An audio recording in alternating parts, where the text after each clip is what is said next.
Viewers a very warm welcome to this show. मैं हूं कामरान शाहिद। हमारे elected prime minister Imran Khan साहब को मैं इस चीज़ पे शाबाश देता हूं कि उन्होंने कुछ चीज़ों में मेरिट को बहुत ज़्यादा होल्ड किया है। मुझे आज ही पता चला कि पंजाब की जो गवर्नमेंट है उसने वाइस चांसलर सर्च कमेटी जो बनाई है पंजाब में, हमें पता है 2-2.5 साल से कुछ 14 से ऊपर यूनिवर्सिटीज़ थी जिनके वाइस चांसलर्स के बगैर ही चली जा रही थी। तो जो उन्होंने ये वाइस चांसलर सर्च कमेटी बनाई, उसका जो सरबराह उन्होंने बनाया वो बनाया है गवर्नमेंट कॉलेज यूनिवर्सिटी लाहौर के साबिक vice chancellor doctor Khalid Aftab साहब को। और मैं इसलिए मुबारकबाद दे रहा हूँ पूरी गवर्नमेंट को कि ये मेरे हिसाब से अनकंडीशनली सबसे बेस्ट डिसीजन ये किया गया है कि खालिद आफ्ताब साहब को मैंने एज अ स्टूडेंट भी देखा और जब मैं गवर्नमेंट कॉलेज में पढ़ाया करता तब भी देखा। The one man who stands only for the merit and merit वो खालिद आफ्ताब साहब है। और इन्होंने, जहाँ तक मुझे भी इतला मिली है, बड़े कम अरसे में विद इन वीक्स जो है वो 7 यूनिवर्सिटीज़ के वाइस चांसलर्स भी इन्होंने सेलेक्ट कर लिए हैं। वो काम जो 2-2.5 साल से नहीं हो रहा था। और मैं इस हवाले से बड़ी तसल्ली है कोई एजुकेशन जिस मुल्क की जो है उसकी बुनियादों में मेरिट ना हो, जिसको दीमक चाट जाए करप्शन की, नेपोटिज्म की, तो वो ऑब्वियसली जब वो उससे जब लोग निकलते हैं तो फिर ऐसे ऐसे लीडर, ऐसे सियासतदान मिलते हैं कि जिनके फिर करप्शन के चार्जेस लगते हैं, वो जेलों में भी जाते हैं, मुल्क से बाहर भी भागते हैं।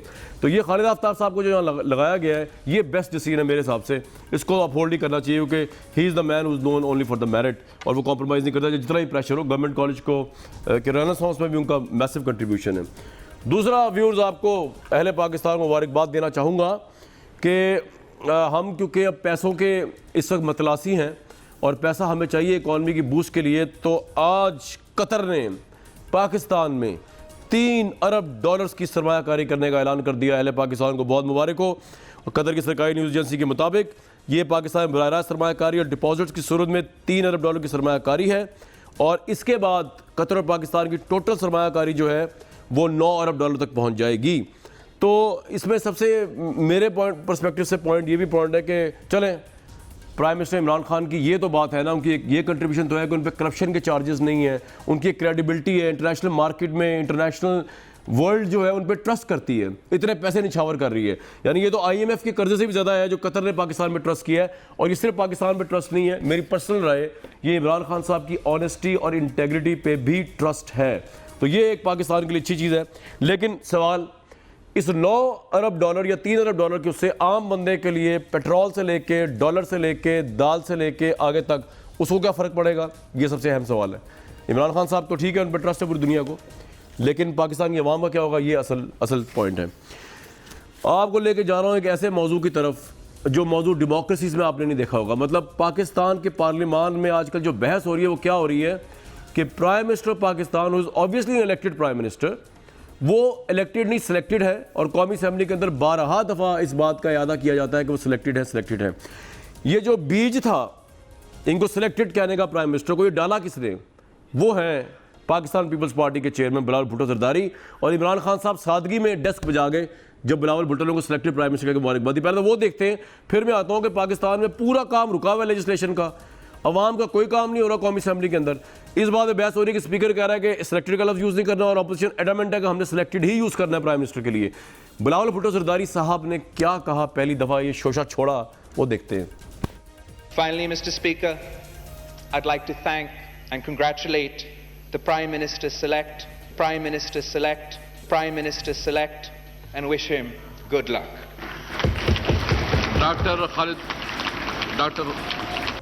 अब ये तो हमारे प्राइम मिनिस्टर की सादगी है कि वो इनकी बात को उस वक्त समझे नहीं, उन्होंने क्लैप भी कर दी। हालांकि वो ये शायद समझे प्राइम मिनिस्टर के प्राइम मिनिस्टर इलेक्ट कहा है, प्राइम मिनिस्टर इलेक्ट कहा है, लेकिन उन्होंने प्राइम मिनिस्टर सेलेक्ट कहा। और अब उसकी बाज़गश्त उनकी क्रेडिबिलिटी को लेके पार्लियामेंट में सुनाई देती है, जिस पे एक स्पीकर ने रूलिंग दी कि आज के बाद सिलेक्टेड का लफ्ज़ यूज़ नहीं होगा। तो पार्लियामेंट में कार्रवाई और कुछ नहीं हुई। बिलावल साहब ने इसको किस तरह डिफेंड किया सिलेक्टेड को, हैंड पिक से ज़रा देखते हैं।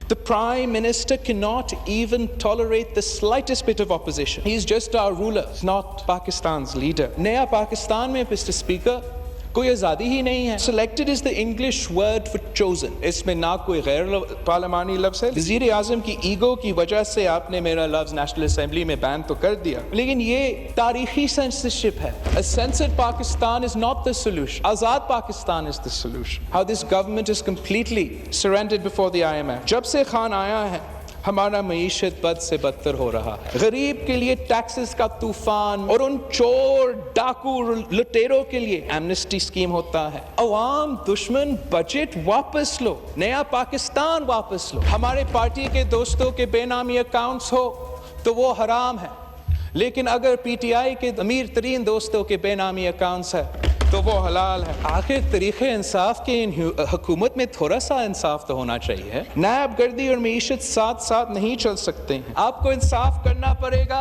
जमहूरी रास्ता पर चलना पड़ेगा, इंसानी हकूक को तहफ़्फ़ुज़ देना पड़ेगा, मुआशी हकूक वापस देना पड़ेगा, वरना आपको जाना होगा। ये अवाम दुश्मन बजट हम बर्दाश्त नहीं कर सकते। लो जी, लगे हाथ मरियम औरंगजेब साहबा का भी सुन ले, उन्होंने सिलेक्टेड को लेके क्या गिरदाने की आज पार्लियामेंट में।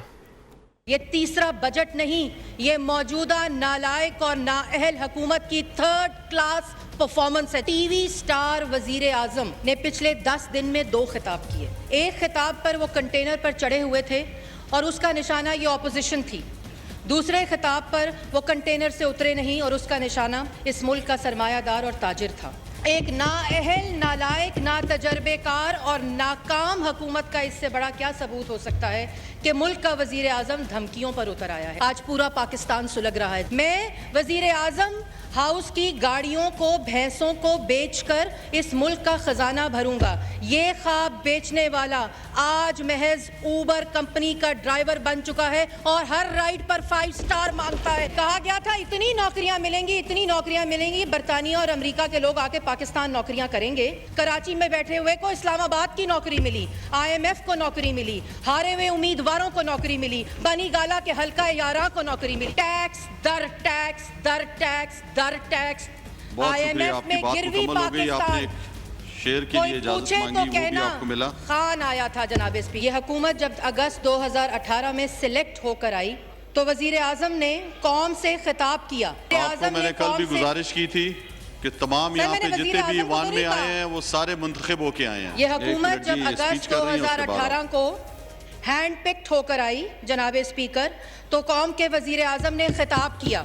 नैब fail, FIA fail, asset recovery unit fail और अब ये नैब 2 भी इंशाल्लाह फेल होगी, क्योंकि असल में हैंड पिक्ड वजीर आजम फेल।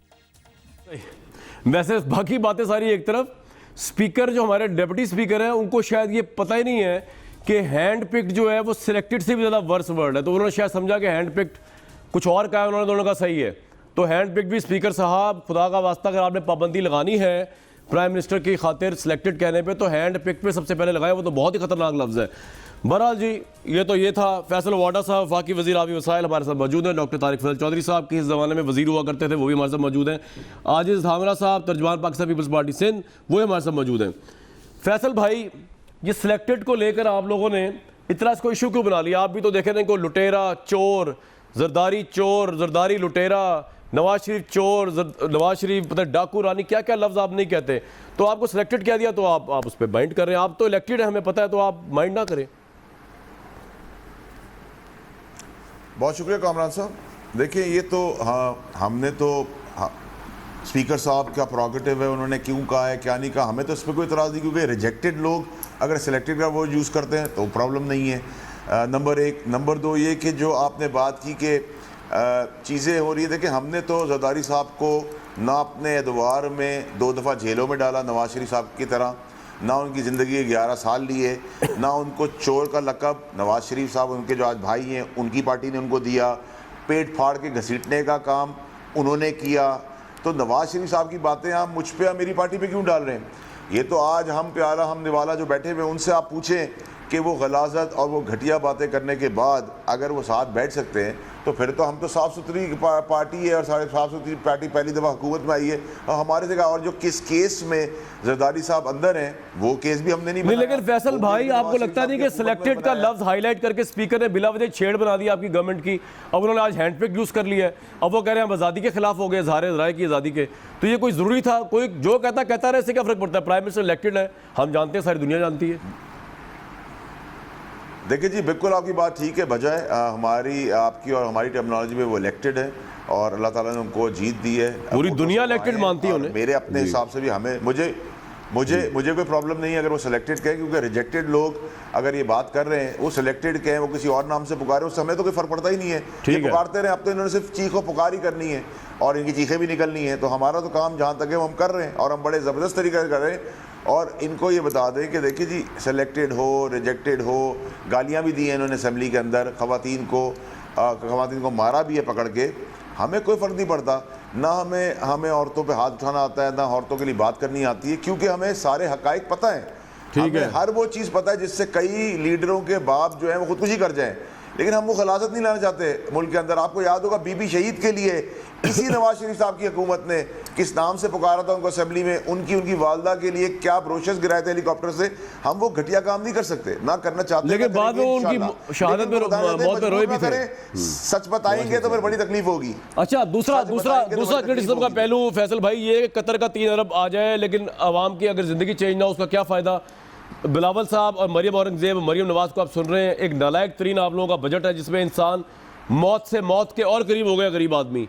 इसके ऊपर कुछ सोचा है आपने? ये सिलेक्टेड इलेक्टेड की बहस छोड़ने से आम आदमी का क्या ताल्लुक भाई रोटी का, इसके बारे में क्या कहते हैं? ऑपोजिशन ने बड़ा क्रिटिसिज्म खुल के किया है इस मौजूद पे। देखिए कामरान साहब जी भाई, कामरान साहब, जहाँ तक बिलावल साहब की बात है, वो तो एक पॉलिटिकल पार्टी के हेड हैं, मैं उनका जवाब दे देता हूँ। अब मरियम औरंगजेब साहिबा जैसे लोग अगर असेंबली में एक्चुअली सेलेक्ट होकर आए हैं, अब उनका बैकग्राउंड पता करें वो क्या थी। मरियम नवाज साहिबा की मासी थी ने खिदमत बहुत अच्छी की, उनको उन्होंने वजीर लगा दिया।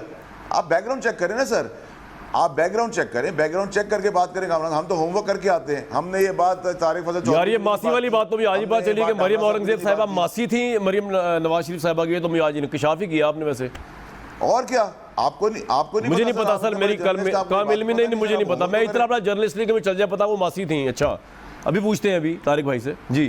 नहीं, वो देखिए मसला ये मालिशिया और मासी, ये इस मुल्क की तकदीर के अंदर सिलेक्शन होती थी। हुक्मरान ख़ानदान जिनको खुद कहती थी मरियम बीबी कि हम हुक्मरान ख़ानदान के हैं, तो आप जब बैकग्राउंड अच्छा, मैं समझा कि आप मासी कह रहे हैं, खाला को आप मालशिया कह रहे हैं उनको मरियम औरंगजेब। भाई क्या हो गया यार फैसल भाई? नहीं, आप गलत कह रहे हैं कामरान साहब। मैं कह रहा हूँ मालिशिया और मासी मतलब नौकरानी, मतलब खिदमत गुजार। मैं क्लियर कर देता हूँ ना। आप वो मरियम औरंगजेब साहिबा बकौल आपके मरियम नवाज शरीफ साहिबा की खिदमत गुजार थी, इसलिए आप उनका जवाब नहीं देंगे, आप ये कह रहे हैं? नहीं, मैं आपको ये कह रहा हूँ कि मरियम औरंगजेब साहिबा को जो नवाजा गया है अच्छा। जो उनके एक और इंफॉर्मेशन मिनिस्टर थे, क्योंकि मरियम नवाज साहिबा जो हैं उनकी ज़ाती खिदमत गुजार नौकरानी मरियम औरंगजेब साहिबा थी, इसलिए उनको नवाजा गया है। और आप कभी भी देखें कि आप जब खिदमत गुजार और एडमायरर नौकर आपके होते हैं, तो जब आप कोई बात करते हैं तो वो आपके आगे खड़े हो जाते हैं, वो आपको एडमायर लुक से देखते हैं, वो आपकी हर बात को उस चीज़ से तशरीह करते हैं जिससे मालिक की खुशी हो। तो अगर इस किस्म के लोग असेंबली में आएंगे तो वो ऐसी ज़बान, ऐसी बात, ऐसी चीज़ करेंगे। मैं यार वैसे फैसल भाई, इस कैलिबर की मैंने कोई काम करने वाली खिदमत गुजार मालशिया टाइप खातून तो नहीं देखी जिस कैलिबर की मरियम साहिबा है। बोलती भी अच्छा है, तो फिर बहुत ही मॉडर्न, एजुकेटेड, वेल नर्चर्ड है आपके ख्याल में, आप ये कह रहे हैं? कामरान शाहिद साहब, मैं ज़रा आपको प्लीज़ क्लियर कर दूं कि मेरी वजारत में BBA के लोग चपरासी की नौकरी मांग रहे हैं। इस मुल्क का हाल इन्होंने ये किया है। तो नौकर अगर पढ़ा लिखा है तो उसको बुराई नहीं होती, नौकर को नौकर कहना भी बुराई नहीं है। अच्छा फैसल भाई, इसका मतलब ये हुआ कि क्योंकि मरियम औरंगजेब साहिबा आपके रिस्पांस के लायक नहीं है फिलहाल, क्योंकि आपको लगता है वो सिलेक्टेड है और उनको नवाजा गया है, तो जो बिलावल भुट्टो साहब ने तनकीद की है बजट के ऊपर, जो मईशत होगी तबाह हो गई, उसमें तो कुछ बोल दें कि कुछ कहने को नहीं है वफाकी हुकूमत के पास। उनका जवाब दे देता हूँ मैं। जी फरमाएं। मैं उनका भी जवाब दे देता हूँ। देखिए, जो पिछले 35 साल से हुक्मरान थे, वो 24,000 अरब रुपए का जो कमीशन बनाया जा रहा है, जब 2008 से 2018 तक कोई कौम की किस्मत बदलने का प्रोजेक्ट नहीं हुआ। आप मुझे बता दें, मैं आप पे बिलीव करता हूँ, आप पे यकीन करता हूँ, तो पैसा कहीं तो गया है, किसी की जेब में तो गया। अगर 40 अरब रुपए का सिर्फ एक केस मुराद सही लेके आ जाता है और उसका जवाब नहीं मिलता, तो फिर आपके पास, मेरे पास इस पर डिबेट करते हो। जो हमें वरासत में और जहेज़ में चीज़ें मिली हैं, हमारे पास बहुत आसान रास्ता है और बहुत इजी वे आउट है कि हम भी कर्जे लेकर हर चीज़ आदी कर लें, अगला इलेक्शन भी जीत जाएं और उसके बाद कौम की। लेकिन फैसल भाई, कर्जे तो आपने बेतहाशा ले लिए, कर्जे तो आपने बेतहाशा लिए यार, कर्जे तो लिए आपने, कर्जे तो लिए सर। तो कर्जे लेकर इमरान खान साहब ने क्या एवन फील्ड अपार्टमेंट बना लिए, कतर के अमीर से ख़त ले लिया या दुबई में पैसे ले लिए या वन हाइट पार्क प्लेस ले ली, ठीक है जी, या पॉइंट आ गया आपने आपका। फैक्ट्री लगा ली जो स्टील में नुकसान में बिकी, तो वो कर्जे लेके करप्शन नहीं कर रहे, आप इन्होंने की है। सूद में भरे, असल तो हमने भरा नहीं, सूद भरा है हमने। बिल्कुल ठीक है जी, पॉइंट आ गया, आपका पॉइंट आ गया। तारिक भाई बात ये है कि ये तो पर्सनल एक्सप्लेनेशन है, आप क्या करना चाहें तो आप कर सकते हैं। मरियम औरंगजेब साहिबा, मरियम नवाज साहिबा के इशू को लेके उस पर तो मैं कुछ कहूँगा नहीं। You have right to respond if you have more knowledge कि क्यों उनको लगाया गया, तो आप उनको जवाब दे दें। लेकिन मेरा सवाल ये है कि यार ये सिलेक्टेड इलेक्टेड की बहस छोड़े, पार्लियामेंट में आपने इसको मजाक बना लिया है, इससे आगे चलें। 24,000 अरब के कर्जे दे के अगर आपने करप्शन की है तो आप कमीशन को भुगतें, बस ये है आवाम का सवाल, और पता नहीं आपका क्या जवाब है। बिस्मिल्लाहिर्रहमानिर्रहीम।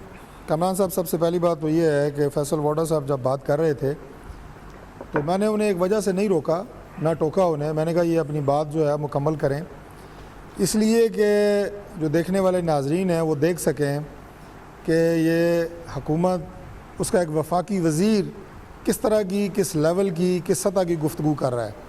मेरी ये ख्वाहिश थी कि ज़्यादा बोलें, इसलिए मैं बड़े तहम्मुल से और बड़े सब्र से इनकी बात सुनता रहा। जी, मरियम औरंगज़ेब के हवाले से जो उन्होंने गुफ्तगू की, पहली बात तो ये है कि इन्हें कतई तौर पर यह ज़ेब नहीं देता जिस तरह की गुफ्तगू इन्होंने की है।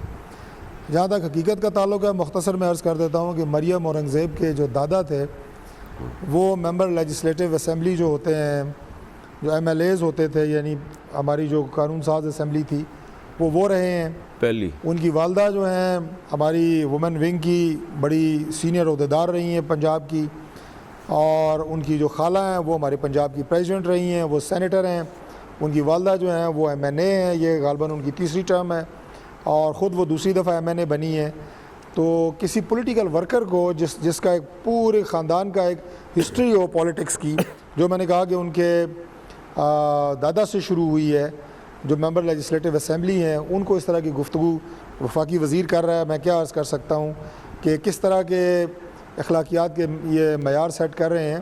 फैसल वाडा साहब ने ये बात भी की कि ये इससे पहले बड़ा पॉलिटिकल कल्चर इन लोगों ने ख़राब किया। मैं ज़ाती तौर पर ये समझता हूँ कि तू मैं का, गालम गलोच का, सियासत के अंदर जो कल्चर पाकिस्तान तहरीक इंसाफ लेके आई है, ये बहुत अनफॉर्चुनेट है।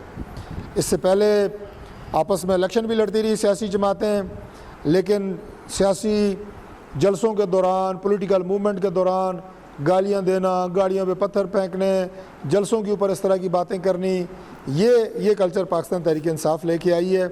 और मैं हैरान हूँ इस बात के ऊपर कि सबसे पहले ख़ास तौर पे जब ये शुरू हुआ इमरान खान साहब का धरना, और उससे पहले भी, लेकिन उसके बाद तो बिलखुसूस, यानी किसी भी इदारे को, किसी भी पॉलिटिकल पार्टी को, किसी भी पॉलिटिकल लीडर को जो अल्फाज इस्तेमाल किए गए वो मैं समझता हूँ कि दोहराए भी नहीं जा सकते।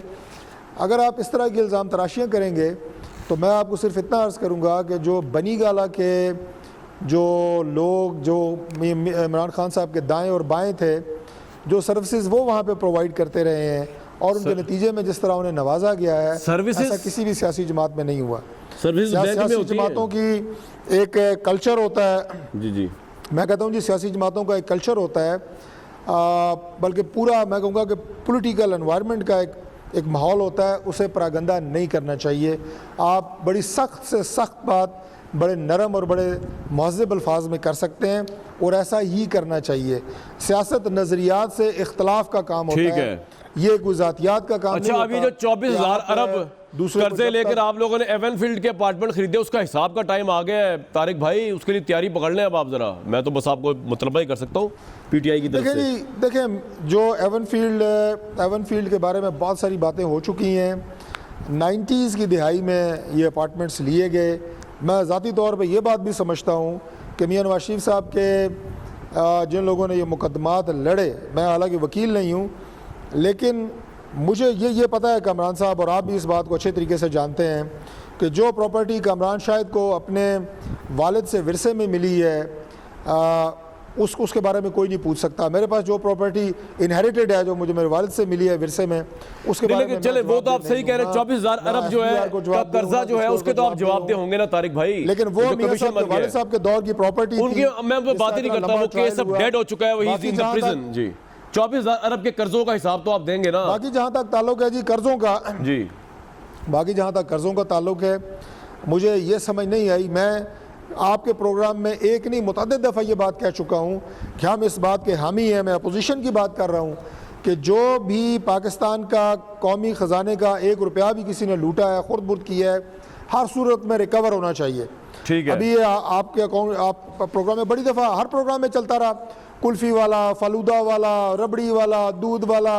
मैं वाडा साहब को ये बात कहूँगा कि आप तो जरदारी साहब गिरफ़्तार हैं, अब ये पूरी कौम के सामने आप लाएँ कि ये मनी लॉन्ड्रिंग कैसे हुई, किसने की, और अकाउंट्स की जो डिटेल होती है कामरान साहब, जी जी जी, ये तो 10 साल 20 साल के बाद भी आप रहती है, ना छुपा सकते हैं ना झूठ बोल सकते हैं, जुर्म भी अपना सबूत छोड़ जाता है। आप सही कह रहे हैं। तो लिहाजा आप सिर्फ इसको और आप यकीन करें तारिक भाई का एक मीडिया ट्रायल की बजाय, हाँ जी, कई दफा ऐसा भी होता है कि इंसान ने जुर्म नहीं किया मुझे होता, बड़ी खुशी होगी, 3-3 साल 4-4 साल वो फिर भी उसके पीछे ही पड़े रहते हैं लोग के, यार ये जुर्म तुमने किया, जुर्म तो अजीब सी चीज है। मैं यही अर्ज कर रहा हूँ जी कि बड़ी खुशी होगी मुझे, चाहे किसी भी शख्स जिसका ताल्लुक किसी भी जमात से हो, अगर उसने पाकिस्तान के कौमी खजाने को नुकसान पहुंचाया, बिल्कुल ठीक है, अच्छी वो स्पिरिट पैसे है ये, बरामद होने चाहिए। बिल्कुल ठीक है सर, मैं आगे चलूंगा। मैंने अकाउंट का आखिरी बात मैं कह रहा हूँ, जी जी जी, मैं कामरान साहब ये पॉइंट इसलिए मैंने रजिस्टर करवाया है कि कल फैसल साहब ये बैठ के ना कह रहे हो कि जनाब ये तो बड़े तेज लोग से ये बच गए हैं, नहीं बचने नहीं चाहिए, पैसे बरामद होने चाहिए। अगर बिल्कुल जी बिल्कुल,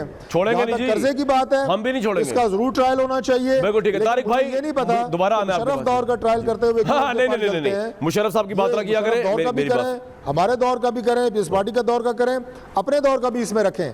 तारिक भाई बात ये है, मुशर्रफ साहब को ट्रायल पे आप लेके जाके आपको खुशी मिल गई, अब आप मजीद खुशियां ना बांटे तहरीक इंसाफ के लिए। मैं आगे चलूंगा।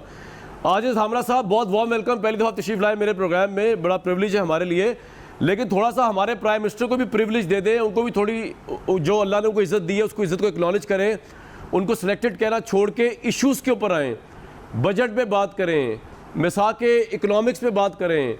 ये इश्यूज़ हैं सर जिसके लिए आपको इलेक्ट किया गया है, बजाय इसके कि आप उनको सिलेक्टेड कहते रहते हैं। बिस्मिल्लाहिर्रहमानिर्रहीम। कामरान भाई, पहली बात तो ये है कि जो भी कौम से खिताब किया हमारे प्राइम मिनिस्टर ने वो कंट्रोवर्शियल किया, और उसमें ऐसी बातें की, इससे पहले जो अपोजिशन के टाइम उन्होंने बातें की, वादे किए, तो वो वादा ही क्या जो वफा हो जाए। एक बड़ी कहावत थी, इस हुकूमत ने वो कसर पूरी कर दी कि वो वादा ही क्या जो वफा हो जाए। मैं सिर्फ सिलेक्टेड की जहाँ तक आप बात करते हैं, हम कोई लानत वाली बात नहीं कर रहे हैं, हम कोई गालम गलोच की बात नहीं कर रहे हैं, हम सिलेक्टेड की बात कर रहे हैं ना। अगर सिलेक्टेड लफ्ज़ पे अभी वाडा साहब ने कहा कि उन्हें कोई एतराज़ नहीं, मगर मुझे अफसोस होता है स्पीकर और डिप्टी स्पीकर, वो उनकी एक चेयर जो है वो इंडिपेंडेंट है, जब वो चेयर पे बैठते हैं बाकी वो अपनी पार्टी का हिस्सा होते हैं, तो वो अगर पार्लियामेंट के अंदर इस लफ्ज़ के ऊपर बैन कर जाएं तो बाकी आप बताएं कि वो कुर्सी इंडिपेंडेंट है जो इस तरह अच्छा, करे। एक तो ये बात हो गई, दूसरा आजिज़ भाई ये बताइए, लानत डालने की बात, लानत किसने डाल दी, किसने लानत डाली है, फिर नाम बताएं आप उनका। खान साहब के क्लिप दिखा दें, खान साहब के क्लिप दिखा दें। अच्छा, खान साहब के क्लिप दिखा दें, लानत वाले याद होंगे, वो तो सबको याद है, पुरानी बातें हो गई ना। आगे चलते हैं आजिज़ भाई, मैं ये कह रहा था कि अब ये जो 24,000 अरब में, चलो कामरान भाई, जी कामरान भाई, पुरानी बात को छोड़ता हूँ, मैं नई बात कहता हूँ। ये तो गवर्नमेंट में आने के बाद एक ऐलान हुआ था ना, 4 सूबे हैं, चारों सूबों में 4 गवर्नर पीटीआई के हैं। कौन सा गवर्नर हाउस गिरा दिया गया, बिल्डोज किया गया, और जो प्राइम मिनिस्टर हाउस में यूनिवर्सिटी बननी थी इस बजट में, उसके लिए कितने पैसे रखे गए। चलो ये तो नई बात थी ना, ये जरा आप इसमें खुश नहीं है कि 9 अरब डॉलर हमें कतर से आ गया, इतना ट्रस्ट है इंटरनेशनल मार्केट का हमारे ऊपर, हमें IMF पैसे दे रहा है, हमें सब, आप खुश हो आजिज़ भाई, थोड़ी सी आजिज़ी दिखाएं इस मुल्क के लिए भी। देखें कामरान साहब, मेरे मुल्क में पैसे आ रहे हैं, दोस्त ममालिक पैसे दे रहे हैं और कर्जा भी ले रहे हैं हम। कौम की हालत जब आप चेक करेंगे तो वो तो सुनामी के अंदर डुबो दी गई है ना।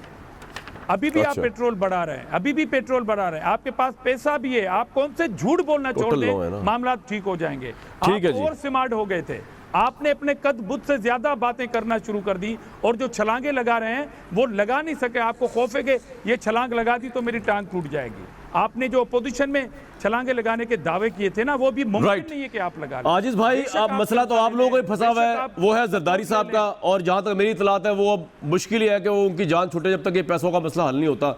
दूसरी बात, ब्रेक में जा रहा हूं मैं, लेकिन ब्रेक जाते जाते मैं एक चीज बता दूं कि पाकिस्तान पीपल्स पार्टी शायद वाहिद पार्टी है जिसने बिलो द बेल्ट गुफ्तगू नहीं की एक दूसरे की ऑपोजिशन के खिलाफ। अदरवाइज तहरीक इंसाफ ने बिल्कुल की, मैं मानता हूं। लेकिन मैं तारिक भाई को ये बताना चाहता हूं कि शायद वो उस वक्त पार्टी में नहीं थे जिस वक्त ये बातें हुई।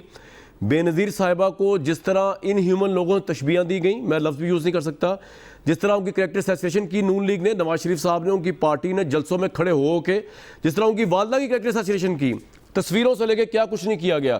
तो नून लीग का जो असल जानशीन पार्टी आई है बिलो द बेल्ट गुफ्तगू करने में, वो वाकई तहरीक इंसाफ है, इसमें तो कोई दो राय नहीं, ये दोनों एक है उस लिहाज से। एक ब्रेक लूंगा।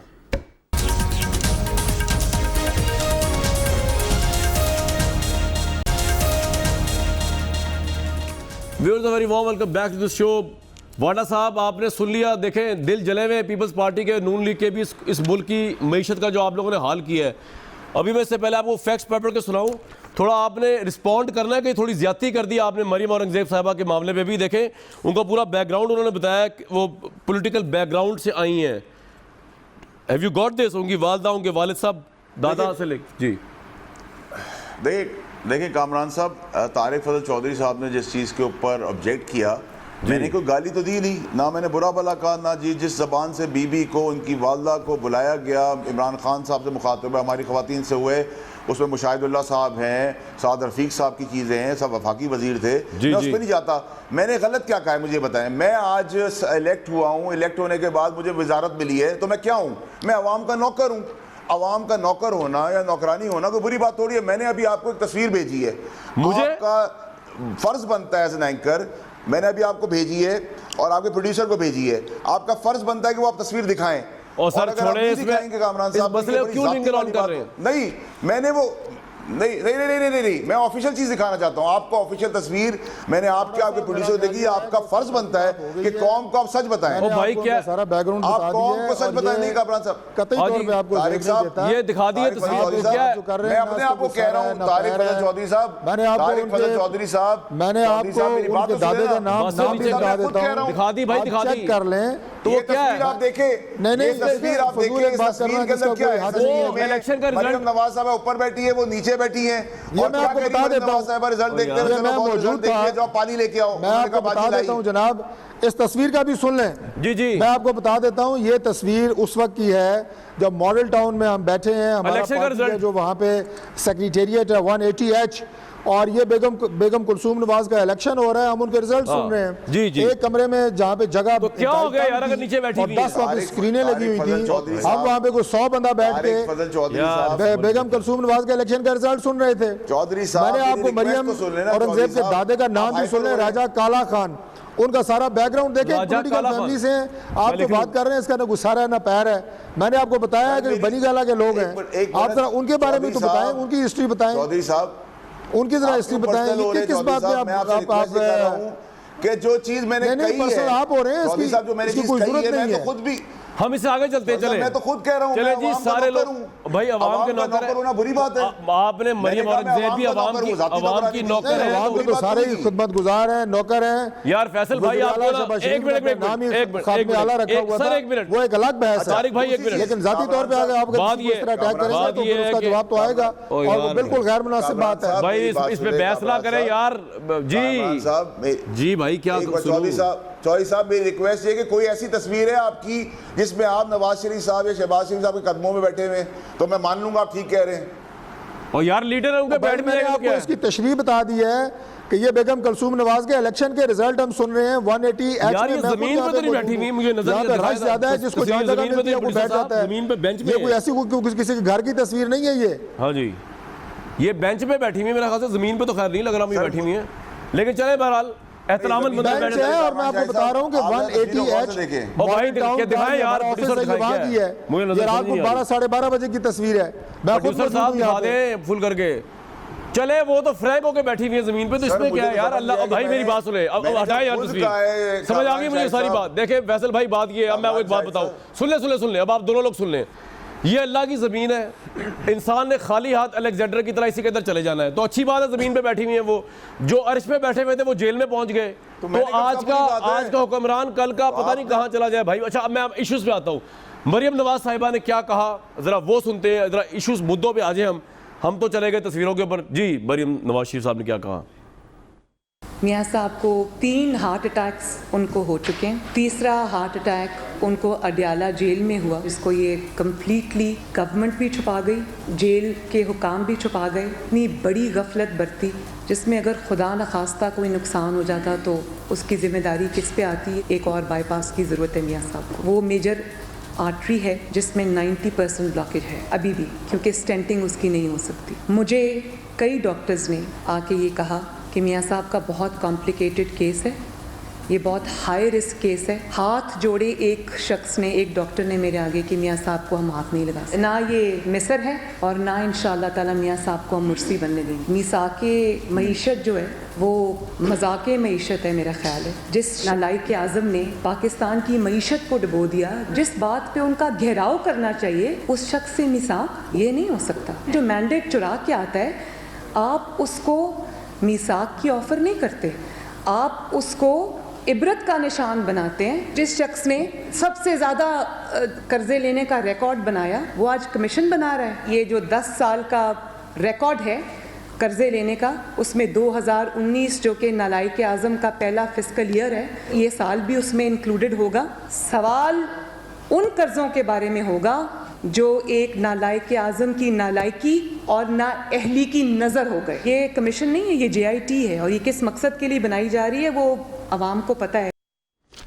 राइट नवाज शरीफ साहब की जो हालत है उसको देख के मुझे ऑब्वियसली अगर ऐसा ही है तो फिर तो इस गवर्नमेंट के ऊपर एक नया पॉलिटिकल स्कैंडल बनेगा अगर उनको कुछ होता है कि वो 3rd हार्ट अटैक के करीब है। तो फैसल वाडा साहब मेरे साथ है मौजूद। चले आजिज भाई ज़रा आप बता दीजिए कि क्या आप तो एक तीसरी पार्टी ऑब्वियसली आपको लगता है कि एक पॉइंट ऑफ व्यू ये कि क्रिमिनल को जो है वो कोई एक्सेसरी कोई फैसिलिटी नहीं मिल सकती जो नवाज शरीफ साहब के लिए डिमांड की जा रही नून लीग की तरफ से। दूसरी तरफ ये है कि ऑब्वियसली भुट्टो साहब को जिस तरह जेल में मार दिया गया था और वो शहीद बन के बाहर निकले, तो क्या आप ये नई पॉलिटिकल विक्टिमाइजेशन नजर आती है आपको? जी आजिज भाई। कामरान भाई, अभी जो गुफ्तगू हो रही थी, सरकार ने एक तस्वीर दिखा दी। देखें, इस तरह की गुफ्तगू से कौम भी डिसएग्री करेगी कि बड़ा कीमती टाइम आपके प्रोग्राम का इस नज़र हो गया जो कोई नतीजा खेज बात नहीं थी। इस तरह की तस्वीरें तो रिसेंटली वीडियो और तस्वीरें अकाउंटेबिलिटी के इदारे के सरबराह की भी आई हैं, तो ये एक बड़ी डिबेट है, इस पे अलग अलग प्रोग्राम होने चाहिए। ठीक बात। दूसरी बात देखें, जेल के अंदर बीमार होना और भुट्टो साहब का केस बिल्कुल सेपरेट केस है। भुट्टो साहब के केस में उस बेंच के रिटायर्ड जजेस ने ये कहा कि हाँ हमसे ये गलती हो गई। नहीं, मैं आपस में मुवाजना नहीं कर रहा आजिज भाई, मुझे पता है वो तो जुडिशियल मर्डर था, मैं उसकी बात नहीं कर रहा। मैं कह रहा हूँ कि नवाज शरीफ साहब पे आ जाए ना, 3 दफा हार्ट अटैक हो चुका है उनको, तो अब क्या किया जाए? वो तो अब उनको स्ट्रेस है, अब एक मुजरिम है वो, इस वक्त उनको बाहर तो नहीं निकाल सकते। तो ये पॉलिटिक्स नहीं हो रही इसके ऊपर, बीमारी के ऊपर, आपके ख्याल में? मेरे ख्याल में देखिए, बीमारी ऐसी चीज़ है जिस पे पॉलिटिक्स नहीं की जाए, जेल के अंदर हो या जेल के हम बाहर हों, कि किसी की भी बीमारी जो है, तबीयत किसी वक्त भी ख़राब हो सकती है। अब ये रिस्पांस जो है PMLN कर सकती है। ठीक है, टर्म उनको हार्ट अटैक अगर हो गया है तो अब उसकी क्या कंडीशन है? बिल्कुल ठीक है जी। मुलाकात करने वालों में तारिक भाई आप पॉलिटिसाइज तो नहीं कर रहे? बिल्कुल ठीक है सर, आपका पॉइंट आ गया जी।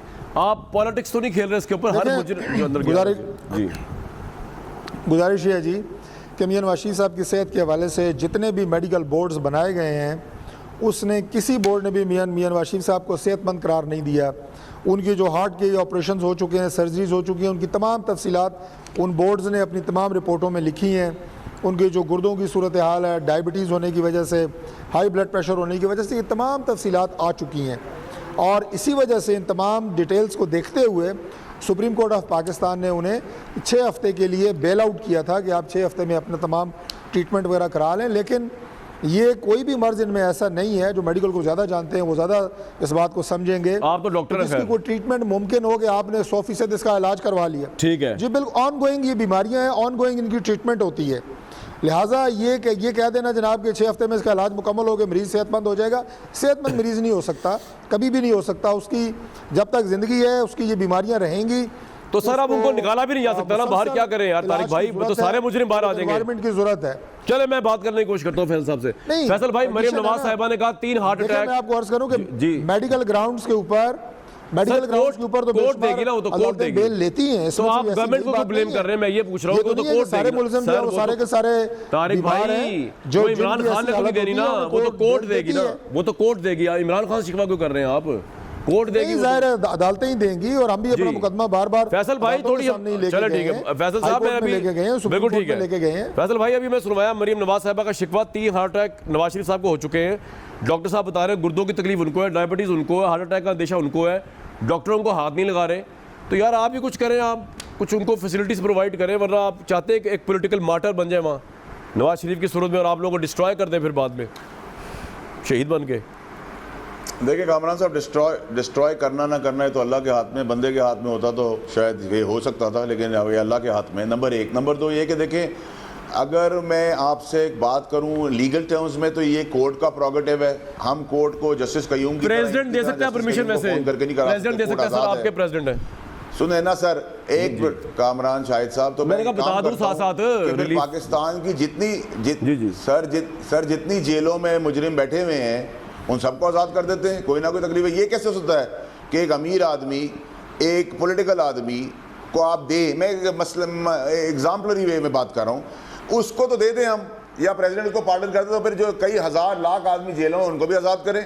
उनको भी कोई ना कोई मसला बीमारी, उनमें तो कई लोग मासूम हैं जिनकी 20-20 साल से ट्रायल नहीं हुई। तो ये कहते हैं हम भी मासूम हैं, करप्शन तो साबित ही नहीं हुई। गवर्नमेंट का फिगर दे रहा हूँ। हाँ जी कामरान, तो सर मैंने थोड़ी जेल में भेजा है, मैं आ रहा हूँ आज आपके पास। और 780 आदमी ना तिब्बी सहूलत मिलने की वजह से मर गए जेल के अंदर। उनको मैं क्या जवाब दूं? उनकी लवाइकी में क्या जवाब दूं? तो दो कानून नहीं हो सकते कि जेब कतरे को तो आप थप्पड़ मार के मोबाइल में बिठाएं। लीडर अगर बड़ी चोरी के इल्जाम में कोर्ट ने अंदर किया है तो उसको प्रेसिडेंट पार्डन करते, वो दिन चले गए। तो इसका मतलब तो बारी बारी नहीं खेली। इसका मतलब तो वाडा भाई जरदारी साहब भी बाहर निकलते नहीं आपके दौरे हुकूमत में, जहां तक मुझे नजर आ रहा है। वो भी गए अंदर अब तो बुक। सर कोर्ट उनको अभी छोड़ दे, हमें कोई इतराज नहीं। चलो जी, जब बेल मिली थी हमजा शहबाज को, हमने कोई इतराज नहीं किया। जब बेल रिजेक्ट यार वैसे एक बात है, आपने एप्पल ऑरेंज को मिला दिया। He is the 3rd time elected prime minister. आपने कहा जी वो तो कोई जेब कुतरे को भी यही है, तो फिर वो कोई 780 लोग भी है। आपने यार नवाज शरीफ साहब को मिला दिया, लीडर को, इतने बड़े लीडर को आपने मिला दिया। साहब एक बात अफसोस हुआ मुझे। जी एक बंदा आपकी बात पे, जो हमारा मुझे भी आपकी बात पे बड़ा अफसोस हुआ कि आप मुझे कोई कानून या आईन की शिक दिखाएं जिसमें जेब कतरा और लीडर के लिए अलग-अलग सजा है। वो हम यार आप पहली बात आप जेब कुतरे को ना मिलाएं 3 टाइम एक्स प्राइम मिनिस्टर से। एनी हाउ मैं जी आजिज भाई कुछ कहना चाह रहे हैं आप अभी आजी में, फरमाइए, हुक्म करें। देखिए कामरान भाई यहीं से जब आपका सवाल शुरू हुआ ना कि उनकी बीमारी है, बाहर आ जाएं नहीं आ जाएं, तो वहाँ पर बात आती है हुकूमत की जानिब से कि जनाब ये तो कोर्ट का मामला है, गिरफ्तार भी उसने किया और छोड़ना भी उसे है। तो ये जो गिरफ्तारियाँ हैं ये कौम के सामने जो ज़बरदस्ती क्रेडिट लेने वाली बात होती है कि देखें जी हमने एहतसाब शुरू कर दिया, देखें जी हमने पकड़ दकड़ शुरू कर दी, तो वो क्रेडिट फिर आप खुद क्यों लेते हैं जब ये सारे मामला अदालतों के हैं, कोर्ट के हैं और पुराने केसों के हैं। और दूसरी बात जब बीमारी वाली बात पे आ जाते हैं हम, तो नेब का चेयरमैन कह रहा है कि मैं खटक साहब के खिलाफ कार्रवाई इसलिए नहीं कर रहा हूं कि उनकी सेहत ठीक नहीं है। फिर ये डबल स्टैंडर्ड नहीं है, ये 2 फेस पॉलिसी नहीं है। आपका पॉइंट आ गया जी, बड़ा अच्छा पॉइंट आया है वाडा भाई, इसको भी रिस्पॉन्ड कर दीजिए। और एक सवाल अभी मेरे जहन में और भी आया, लेकिन वो थोड़ा इधर उधर हो गया, लेकिन आप पहले रिस्पॉन्ड कर दें, अभी आ जाएगा जहन में, अभी पूछने लगा आपसे। जी फरमाए। अच्छा देखिए, डामरा साहब ने कहा कि हम क्रेडिट क्यों लेते हैं। हम इस चीज़ का क्रेडिट लेते हैं कि हम जज को जस्टिस कयूम की तरह, नवाज शरीफ के शहबाज शरीफ भाई की तरह फ़ोन पे नहीं कहते इसको लटकाओ इसको छोड़ो। एहतसाब के नैब के सैफुर रहमान को फ़ोन करके नहीं कहते हैं कि जरदारी साहब को लटका दो, उनकी गर्दन काट दो और उसकी ज़बान काट दो।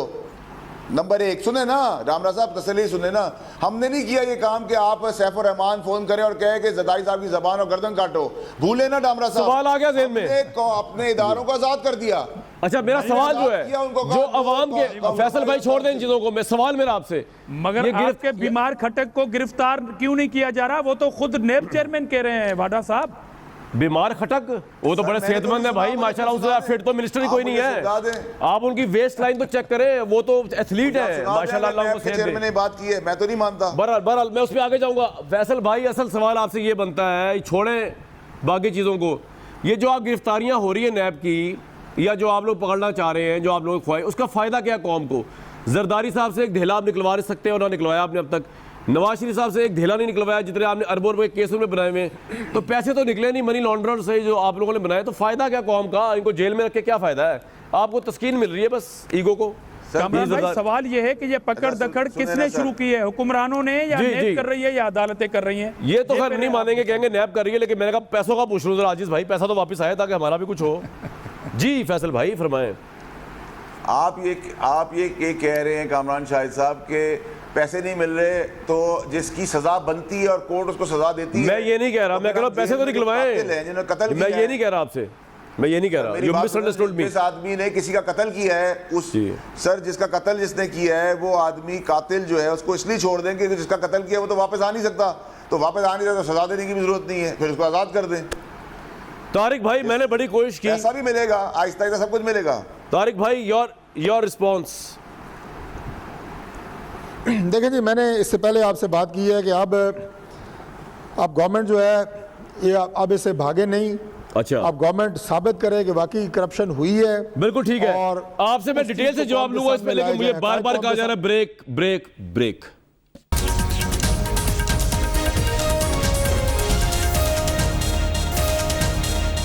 व्यूज आने वाला टाइम बड़ा सख्त है, ये डिबेट तो होती रहेंगी, लेकिन आप अपना बहुत ख्याल रखिएगा। मुझे दीजिए कल तक इजाजत।